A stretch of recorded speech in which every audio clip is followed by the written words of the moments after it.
Hello, good morning, my dear students. So, today we have another video lecture on polarization of light, and we will talk upon Nicol prism.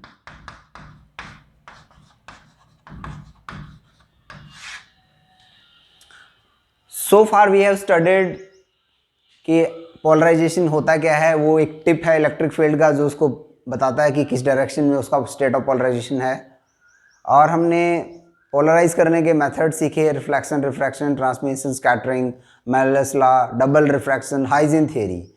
So today I will talk upon Nicol prism. इसको पढ़ना इसलिए ज़रूरी है क्योंकि हमारे पास एक instrument होना चाहिए जो बता सके कि पोलराइजेशन है कि नहीं है. इट इज़ समथिंग जो बेसिकली डबल रिफ्रैक्शन थ्योरी जब तक हमने पढ़ी है उसको यूज़ करके ही हम उसकी बात करने वाले हैं, निकोल प्रिज्म की. तो निकोल प्रिज्म में बेसिकली क्या होता है, जैसे आपने बाय रेफरेंसेस पढ़ाई है, double refraction I mean to say, bye references,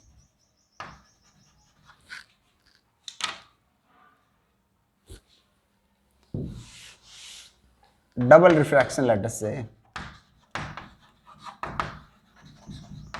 मतलब आप कुछ क्रिस्टल होते हैं जो एनिसोट्रॉपिक क्रिस्टल होते हैं, जब उससे लाइट पास करते हो तो आपको एक की बजाय दो स्पॉट्स दिखाई देते हैं, वो डबल रिफ्रैक्शन है. तो अब वो जो दो स्पॉट्स दिखाई देते हैं तो उसके अंदर तो दो पोलराइजेशन हो गए. एक ऑर्थोगोनल पोलराइजेशन हो गए ऑर्डिनरी जो कि perpendicular to the plane of this board है, और एक एक्स्ट्राऑर्डिनरी जो कि पैरेलल टू दिस प्लेन है, बोर्ड के पैरेलल है, जिसका इंसिडेंट प्लेन या जो आउटकम है उसका ऐसा है. तो अब हमने ये करना है कि बाय सम मेथड हम एक को गायब कर दें तो जो आउटकम में आएगा वो एक ही तरह का पोलराइजेशन आएगा.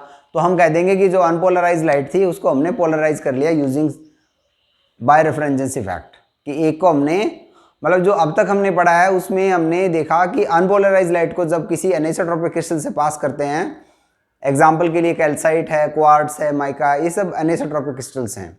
तो जब उससे पास करते हैं तो आपको दो दिखाई देते हैं, ऑर्डिनरी एंड एक्स्ट्रा ऑर्डिनरी. अब हम पोलराइजर बनाना चाहते हैं. एक प्रिज्म निकोल ने इंट्रोड्यूस किया था 1800 में, और इसने किसी एक पोलराइजेशन को हम गायब कर लेंगे. वो डिपेंड करता है कि क्या कौन सा हमारी चॉइस है. तो वो ये हमारा प्रिंसिपल है, इसका ये हमारा एम है, ये हम करना चाहते हैं कि by some method we can do this. तो ऑर्डिनरी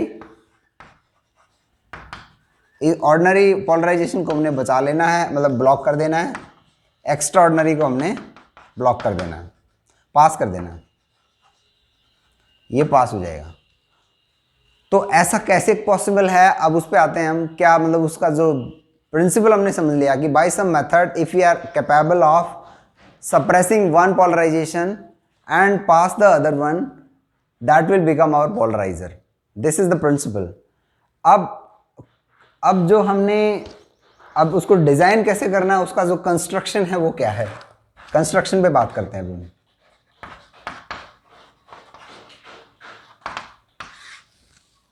कंस्ट्रक्शन बेसिकली बड़ा ही सिंपल है. आप क्या करो, दो प्रिज्म्स ले लो. एक प्रिज्म्स तो मैंने ये एक प्रिज्म ये ले लिया, एक प्रिज्म और ले लिया मैंने, ऐसे ले लिया, ठीक है. और इनमें इसके बीच में जो है ना, इनको सीमेंट कर दिया हमने एक ऐसा रिफ्रैक्टिव इंडेक्स जो ऑर्डिनरी और एक्स्ट्रा ऑर्डिनरी के बीच में लाई करता है. अगर आप ऑर्डिनरी रे का रिफ्रैक्टिव इंडेक्स मेजर करो, मतलब उसकी वजह से जो रिफ्रैक्टिव इंडेक्स बनेगा, और एक्स्ट्रा ऑर्डिनरी रे का रिफ्रैक्टिव इंडेक्स मेजर करो, उसकी वजह से जो रिफ्रैक्टिव इंडेक्स बनेगा, mu o and mu e. जैसे mu o and mu e, ordinary and extraordinary refractive indices. तो जो इसके बीच में जो मीडियम लिया है उसका नाम है कनाडा ब्लॉसम्स.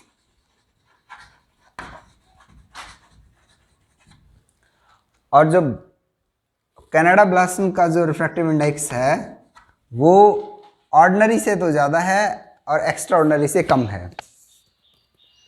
ऑर्डिनरी से ज़्यादा है, एक्स्ट्रा ऑर्डिनरी से कम है. वो हमने करना है. वो कैसे हो पाएगा, तो जब लाइट इससे पास हो रही है, और एक चीज़ ये, इसका जो लेंथ है वो 3x है, और ये जो इसका जो विड्थ है वो x है. अगर x एंड 3x का रिलेशनशिप है, 3 टाइम है, ठीक है, तो इसमें हमने एक इंडेक्स इंट्रोड्यूस कर दिया बीच के अंदर इसके ऑर्डिनरी और एक्स्ट्रा ऑर्डिनरी के बीच का इसका रिफ्रैक्टिव इंडेक्स है, एक से ज़्यादा है दूसरे से कम है। तो जैसे म्यू ओ से ज़्यादा है और म्यू ई से कम है, इस तरह से हमने इसको डिज़ाइन कर लिया। और दूसरी बात, इसका जो एंगल है ना, इसको रब करके हम क्रिस्टल को 68 डिग्री कर लेते हैं। इसको ना थोड़ा अच्छा नहीं बना, इसको दोबारा बना देते हैं। ये थोड़ा ऐसे है और इसके ऊपर एक इन्वर्टेड बन जाएगा ऐसे ही, और बीच में कनाडा ब्लास्म है, ये सीबी है, राइट। तो अब क्या करेंगे हम, इससे लाइट पास करेंगे, सॉरी इसका ना मुझे एक एंगल ये थोड़ा सा कम करना है इसका। बाय सम मेथड हम इस एंगल को, ये वैसे 71 डिग्री होता है, 71 से 68.5 डिग्री कर लेंगे हम इसको। उसका रीज़न है कि ऐसा करने की वजह से ही पॉसिबल हो पाता है कि हम उसका, नैतिक बैठ जाओ बेटा, तो ये इसलिए कर रहे हैं हम ताकि जो टोटल इंटरनल रिफ्लेक्शन होगा वो एक रे को हम गायब करेंगे, और वो उसका रिक्वायरमेंट है कि टोटल इंटरनल रिफ्लेक्शन होने के लिए इसमें इस पर्टिकुलर रिलेशन, मतलब इस तरह की ज्योमेट्री के लिए आपको 68.5 डिग्री का एंगल चाहिए, राइट। तो ये इसका कंस्ट्रक्शन है कि हमने दो प्रिज्म्स ले लेने हैं, anisotropic crystal calcite for example, और उनको सीमेंट टुगेदर कर देना है with some material having refractive index lying in between the two, ordinary से ज़्यादा, एक्स्ट्रा ऑर्डिनरी से कम, और लेंथ ब्रेड्थ का रिलेशन x 3x है, और इसका जो एंगल है इसको हमने थोड़ा रिड्यूस कर लेना है, इस एंगल को, दिस विल बी लेसर। तो एंगल रिड्यूस करने का लॉजिक इसलिए है क्योंकि जो टोटल इंटरनल रिफ्लेक्शन होगा और एक रे जो है गायब हो जाएगी, दूसरी जो है बच जाएगी। तो क्या होगा, जैसे इसको शाइन करेंगे हम अनपोलराइज लाइट से, तो ये क्या करेगी, इसमें दो पोलराइजेशन हो जाएंगे, एक तो सीधी निकल जाएगी और एक जो दूसरा पोलराइजेशन है, इसको दोबारा बनाते हैं, थोड़ा अच्छा नहीं बनाए,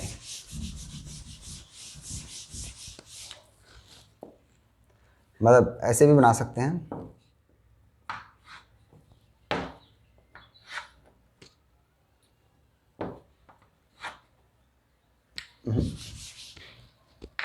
वो अच्छे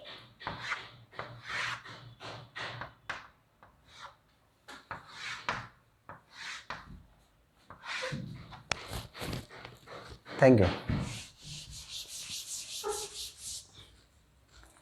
अब इससे लाइट हमने पास करनी है, तो एक रे तो ऐसे जाएगी, एक थोड़ी सी ऐसे जाएगी और ऐसे जाएगी, ठीक है। ये एक्स्ट्राऑर्डिनरी लाइट है।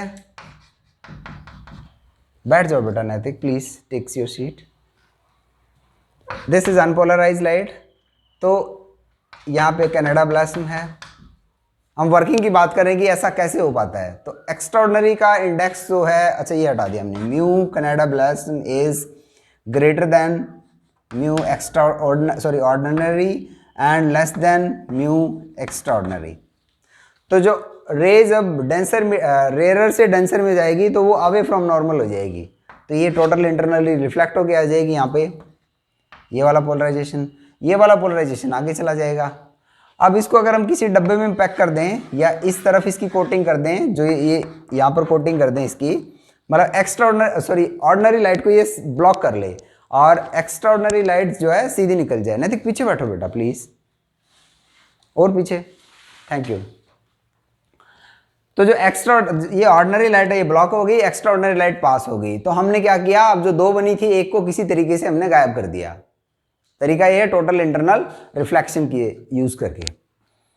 तो this is the working of Nicol prism. We have chosen the refractive index of the Canada prism in such a manner that it lies greater than, in between the ordinary and extraordinary, greater than the ordinary refractive index and lesser than the extraordinary refractive index.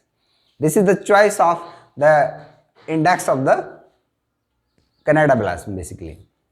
तो हमने unpolarise light को पास किया, double refraction हुआ, एक extraordinary light सीधी चलेगी क्योंकि उसका index इससे ज़्यादा है तो वो TIR होगा नहीं उसके लिए, और जो ऑर्डिनरी रे है उसके लिए TIR हो जाएगा, वो वापस इसी बैक आ जाएगी और मतलब यहाँ से ब्लॉक हो सकती है वो। So this is the working. मतलब इसमें मैंने थोड़ा सा टिल्टेड बनाना था इसको, यहाँ पे ना ऐसे बनेगा थोड़ा, प्रिज्म पे ऐसे लाइट शाइन करते हैं ना, ये करेक्शन कर दिया थोड़ा सा मैंने। तो मतलब इसमें हमने ये सीखा कि अगर हम इंडेक्स ऐसा चूज कर लें जो इन बिटवीन द टू है, तो एक को हम टोटल इंटरनल रिफ्रैक्ट करके नीचे भेज सकते हैं, जिसको ब्लॉक किया जा सकता है, एब्जॉर्ब किया जा सकता है बाकी, और जो दूसरी है वो निकल जाएगी, राइट। ये हो गया इसका यूज। अब आते हैं हम इसकी, हमने इसका प्रिंसिपल समझा, हमने इसकी कंस्ट्रक्शन समझी, इसकी वर्किंग समझी। अब आते हैं इसके लिमिट यूजेस पे। यूजेस तो ये हो गया ना, इससे देखो इसने पोलराइजर बन गया, ये हम लाइट को पोलराइज कर सकते हैं, एक पर्टिकुलर पोलराइजेशन को हम एक्सट्रैक्ट कर सकते हैं out of the unpolarize light. This is one application. इसको एनालाइजर की तरह भी यूज किया जा सकता है, मतलब जैसे हमने देखा ना कि ये पोलराइजर बन गया हमारा, this for example is our polarizer, this is our analyzer. तो जब पैरेलल हैं तो इंटेंसिटी जो है मैक्सिमम दिखेगी, और जब 90 डिग्री है तो ब्लॉक हो जाएगा, 180 डिग्री है फिर फैल जाएगा, तो 0, this is 0, this is 90, this is 180, right. तो ये निकोल प्रिज्म को as a polarizer, as a analyzer use किया जा सकता है। This is the application of a Nicol prism, right. अब इसका लिमिटेशन भी है। लिमिटेशन ये है कि ये ना हाईली कन्वर्जेंट और हाईली डाइवर्जेंट बीम्स के लिए काम नहीं करेगा।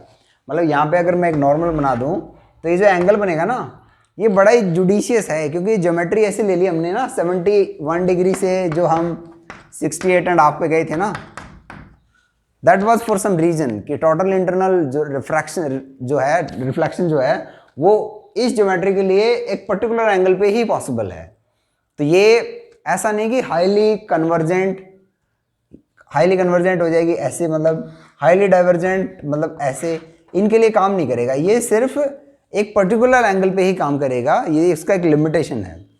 Otherwise it is very interesting experimental setup. मतलब हमने ये देखा कि कैसे अनपोलराइज लाइट को पोलराइज किया जा सकता है। और थैंक यू वेरी मच। अगर आपको कोई डाउट है तो मुझे बताना।